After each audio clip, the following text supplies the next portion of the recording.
आदिलक्ष्मी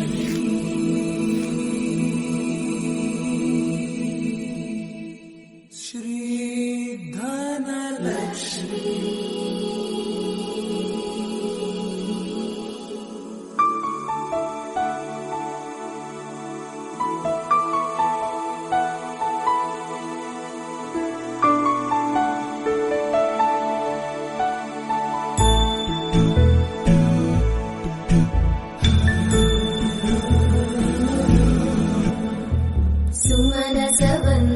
सुन्दरि माधवी चन्द्र सहोदरि हेममयी मुनिगणवन्दित मोक्षप्रदायिनि मञ्जुळभाषिणि वेदनुते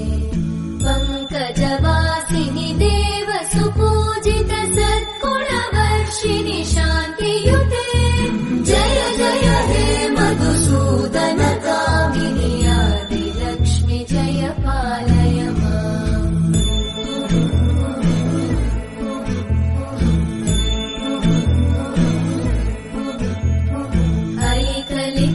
कल्मषनाशिनि कामिनि वैदिकरूपिणि वेदमये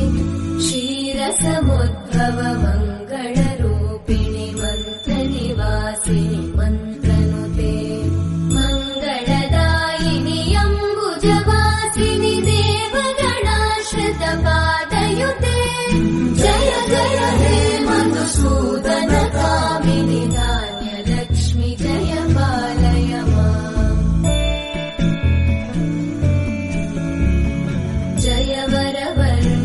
वैष्णवि भागवि मन्त्रस्वरूपिणि मन्त्रमये सुरगणपूजित शीघ्रफलप्रद ज्ञानविकासिनि शास्त्रनुते भवभयहारिणि पापविमोचनि साधुजनाश्रितपादयुते जय जय हे मधुसूदन कामिनि धैर्यलक्ष्मि जय पालय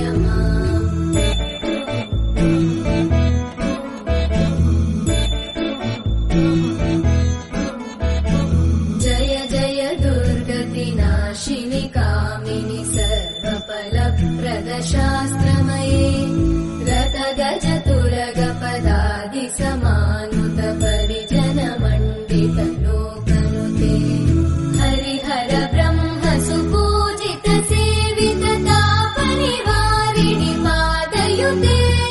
जय जय हे मधुसूदन कामिनि श्रीगजलक्ष्मी पालय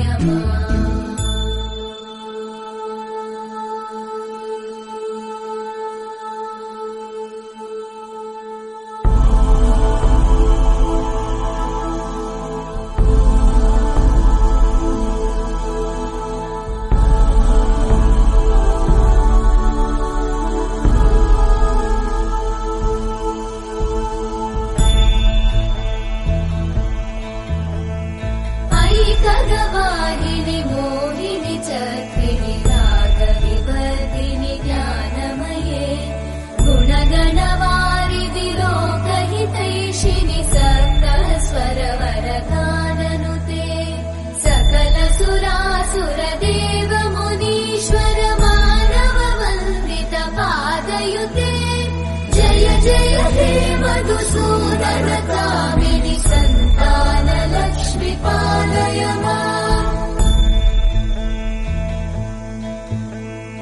जय कमलासनि सद्गतिदायिनि ज्ञानविकासिनि गानमये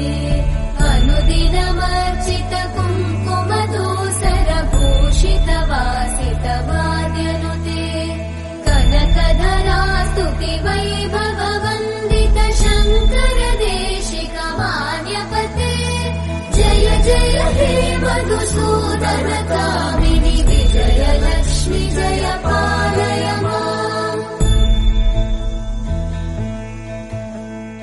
प्रणत सुरेश्वरि भारति भार्गवि शोकविनाशिनि रत्नमये मणिमय भूषित कर्णविभूषण शान्ति समावृत हास्यमुखे नवनिधिदायिनि कलिवलहारिणि काम्यफलप्रद मधुसूदनकामिनि विद्या लक्ष्मी पालय माम् दिवि दिवि दिं दिवि दिं दिवि दिं दिवि दुन्दुभिनादसुपूर्णमये धुम धुम धुं धुम धुं धुम धुं धुम शङ्खनिनादसुवाद्यनुते वेदपुराणेतिहास सुपूजित वैदिकमार्ग प्रदर्शयुते जय जय हे मधुसूदनकामिनि श्रीधनलक्ष्मी पालय माम् जय जय हे मधुसूदनकामिनि कर्पूरगौरं करुणावतारं संसारसारं भुजगेन्द्रहारं सदा वसन्तं हृदयारविन्दे भवं भवानी सहितं नमामि।